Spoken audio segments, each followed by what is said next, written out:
Selamat pagi pemirsa, senang sekali kami bisa kembali hadir menemani Anda dalam Kalam Kudus News edisi hari ini. Dalam program Sosiologi News, kami akan bersama-sama mengajak Anda melihat lebih dalam sebuah topik yang dekat dengan kehidupan kita sehari-hari. Saya Corin dan saya Melvina. Dan inilah sajian berita pilihan hari ini.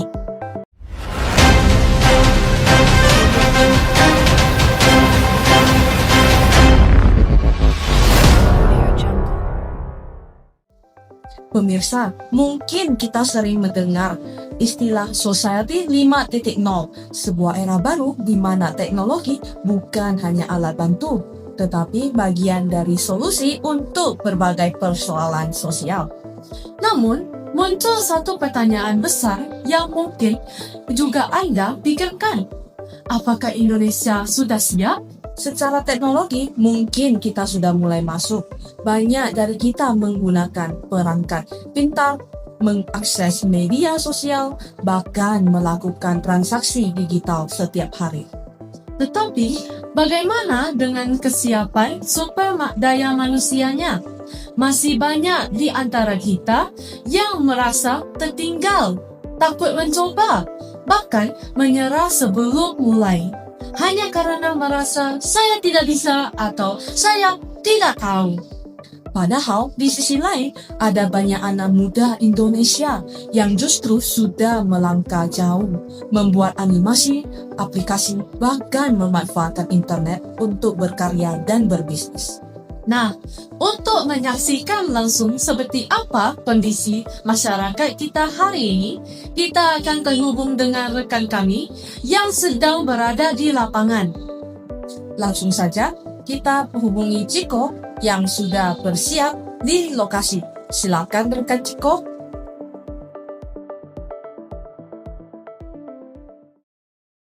Terima kasih kepada rekan saya, Corin dan Melvina yang sudah kembali di studio. Selamat pagi pemirsa, nama saya Tiko dari Kampus News, melaporkan langsung dari lapangan. Pemirsa, jika kita lihat sudah saya saat ini, suasana cukup berbeda dari biasanya. Karena sedang memasuki masa ujian, hampir setiap siswa membawa ponsel masing-masing.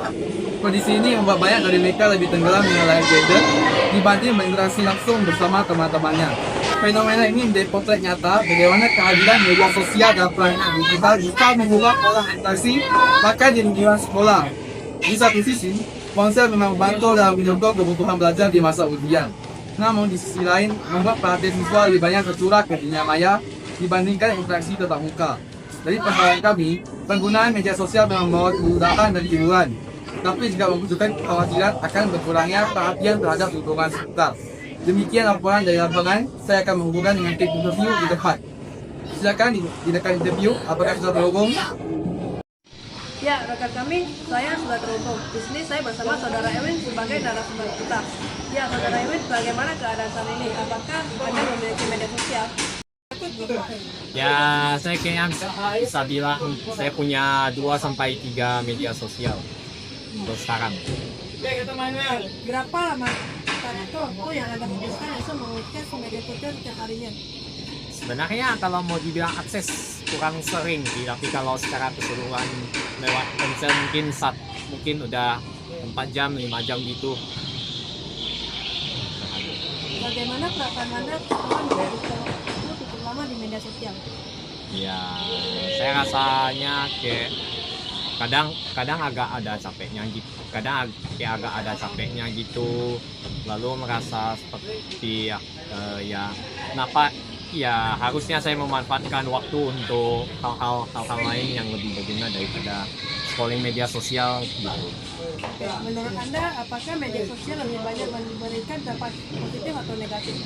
Ya, kalau saya ya di awal-awalnya memang lebih ke positif sih, karena kamu bisa berbagi informasi sama orang lain, lalu kamu juga bisa cari komunikasi sama orang lain lebih gampang juga. Tapi akhir ini saya rasa udah mulai makin negatif aja, soalnya menimbulkan kecanduan, lalu banyak bikin orang gimana terlalu fokus sama media sosialnya itu. Lalu tambah juga sama yang namanya AI kan sekarang, jadi ya bisa muncul apa itu yang namanya disinformasi dan sejenisnya.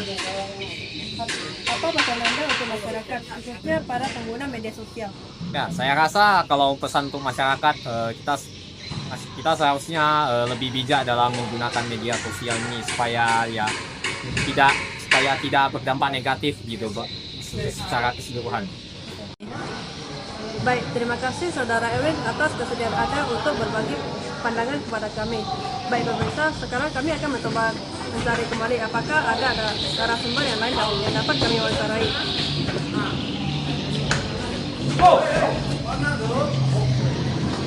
Ya, sepertinya kami menemukan seorang guru di lokasi ini. Selamat pagi Bapak, apakah kami diperkenankan untuk mewawancarai Bapak sejenak? Ya, sangat diperkenan. Terima kasih atas kesediaan Bapak untuk melakukan waktu. Bapak saat ini pengguna media sosial di kalangan generasi muda, khususnya di generasi Z, sangat marak. Bagaimana tanggapan Bapak mengenai fenomena ini? Ya memang marak, dan namanya kemajuan teknologi itu memang harus kita ikutin, apalagi anak muda kan yang nggak mau ketinggalan mengenai teknologi. Marak sekali, dan bahkan sampai beberapa ada ketergantungan bahkan kecanduan. Itu saja yang jawaban soal Baiklah, yang kedua, berdasarkan pengalaman Bapak di dunia pendidikan, apakah Bapak melihat adanya perubahan perilaku seksual akibat penggunaan media sosial yang berlebihan? Misalnya dari segi kedisiplinan, kemampuan berkomunikasi tentang muka atau pengenalan gajah. sangat ada dampaknya. Yang pertama itu di bagian disiplin. Ya, disiplin sudah tidak lagi bisa mendisiplinkan diri karena sudah ketergantungan sama media sosial, teknologi seperti itu, sehingga mereka sudah nggak lagi memikirkan disiplin diri. Kemudian dampak sangat jelas, apalagi dalam komunikasi. Ada beberapa kejadian seorang anak sudah lebih nyaman komunikasi terhadap AI atau GPT seperti itu, bahkan sudah tidak dulu lagi bergaul, bahkan lebih nyaman sendiri, lebih nyaman dengan HP-nya, lebih nyaman dengan gadgetnya, seperti bahkan sampai sekarang fenomena yang luar biasa lagi, ada beberapa yang tidak lagi membutuhkan teman, yaitu manusia, lebih kepada mesin. Karena apa? Mesin tidak menyangkal, mesin selalu mendukung apa maunya mereka. Jadi ya, itu yang membuat semakin tertekan gitu. Lalu yang terakhir, menurut Bapak, apa yang dapat diambil baik oleh sekolah maupun orang tua untuk membantu generasi muda menggunakan media sosial secara mudah tanpa mengabaikan tanggung jawab dan hubungan sosial mereka di dunia nyata? Nah, ini dia. Ya, bagaimana hal yang menyenangkan mau dilarang pasti sulit. Satu-satunya cara adalah komunikasi dengan baik kepada anak-anak remaja sekarang. Komunikasi dengan baik, jalin kayak seperti persahabatan yang memang mengarahkan kepada efek negatif kecanduan teknologi seperti media sosial sekarang itu. Nah, orang tua dan guru harus bersatu, nggak boleh terputus. Membangun komunikasi ya di sekolah ada guru, di rumah ada orang tua. Jangan dilarang, sama sekali dilarang, cuman dibatasi dan diarahkan. Beritahukan efek negatif kalau mereka sampai kecanduan, dan efek positifnya bagaimana kalau kita membatasi penggunaan itu agar semuanya bisa positif. Itu aja dari saya, terima kasih. Terima kasih Bapak atas pandangan dan masukannya. Baik pemirsa, demikian wawancara kami dengan narasumber kami. Sekarang kami akan kembali karena reporter kami di lapangan. Ya pemirsa, dari hasil wawancara telah kami lakukan, ternyata banyak sekali muda-mudi yang terfokus pada dunia maya sehingga melupakan orang-orang yang ada di sekitarnya. Dapat kita lihat dari banyaknya anak muda dari sekian data dari lapangan. Demikian laporan saya dari lapangan secara langsung terkait fenomena mengenai maraknya penggunaan media sosial di kalangan generasi muda saat ini. Untuk analisis lebih lanjut mengenai masalah ini, akan secara langsung dijelaskan oleh pakar sosiologi yang berada di studio bersama dengan rekan saya. Baik, silakan rekan saya di studio. Baik, terima kasih rekan di lapangan atas laporannya. Pemirsa, seperti yang sudah kita saksikan bersama, penggunaan media sosial di kalangan generasi muda memang menjadi fenomena yang tidak bisa kita hindari. Untuk membahas lebih dalam dampak sosial dari era digitalisasi ini, di studio saat ini sudah hadir Bapak Jeremy Moss, seorang pakar sosiologi dari Universitas Indonesia. Selamat pagi, Pak. Selamat pagi juga Mbak Corin, terima kasih juga sudah mengundang saya ke sini. Pak Zeren, sebelum kita masuk ke pembahasan dampak sosial, saya ingin tahu lebih dahulu bagaimana Bapak melihat fenomena ini dari kacamata sosiologi, khususnya di era digitalisasi Indonesia saat ini. Baik Mbak Melvina, berdasarkan hasil riset saya dan merujuk pada laporan WL Social dan Meltwater tahun 2024, rata-rata warga Indonesia menghabiskan sekitar 7 jam 38 menit per hari untuk berinternet dan lebih dari 3 jam diantaranya digunakan khusus untuk media sosial. Angka ini menunjukkan bahwa media sosial sudah menjadi bagian yang sangat besar dari kehidupan sehari-hari khususnya bagi generasi muda. Fenomena ini dapat kita pahami sebagai bentuk pergeseran pola interaksi sosial. Kalau begitu, Pak, tentu ada dampak positifnya ya. Mungkin Bapak bisa jelaskan apa saja dampak positif dari era digitalisasi ini bagi generasi muda kita. Tentu Mbak, dampak positifnya cukup banyak, misalnya akses informasi jadi jauh lebih mudah dan cepat. Generasi muda bisa belajar apa saja hanya dengan sentuhan jari bahkan dari sumber internasional. Selain itu, peluang kerja dan wirausaha digital juga terbuka lebar. Banyak anak muda yang sukses dalam konten kreatif, e-commerce atau freelancing. Jadi secara sosiologis ini bisa meningkatkan mobilitas sosial dan memperluas jaringan pergaulan lintas daerah maupun lintas negara. Menarik sekali, Pak. Tapi tentu di balik itu semua, ada juga dampak negatifnya yang perlu diwaspadai ya.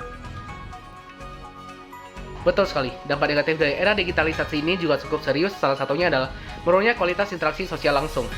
Dari sisi kesehatan mental, data Indonesia National Adolescent Mental Health Survey tahun 2021 yang dirilis Kementerian Kesehatan menunjukkan bahwa 1 dari 3 remaja di Indonesia mengalami kesehatan mental dalam 12 bulan terakhir, dan 1 dari 20 remaja mengalami gangguan mental yang terdiagnosis seperti gangguan kecemasan sebesar 3,7% dan depresi mayor 1%. Kondisi ini sebagian besar dipicu oleh ketekanan sosial, termasuk penggunaan media sosial yang berlebihan. Jadi bisa disimpulkan bahwa di era globalisasi dan digitalisasi ini, tantangannya adalah bagaimana kita memanfaatkan teknologi tanpa kehilangan esensi interaksi sosial itu sendiri ya Pak. Tepat sekali Mbak Corin. Kuncinya ada pada literasi digital. Generasi muda perlu dibekali kemampuan menyaring informasi, mengatur waktu penggunaan media sosial, dan tetap menjaga hubungan sosial di dunia nyata. Terima kasih banyak atas waktunya ya Pak Zeren. Sudah hadir bersama kami di studio pagi ini. Semoga wawasan yang Bapak bagikan bisa menjadi bahan refleksi bagi kita semua. Sama-sama Mbak Corin dan Mbak Melvina, saya juga sangat senang bisa berbagi wawasan di sini.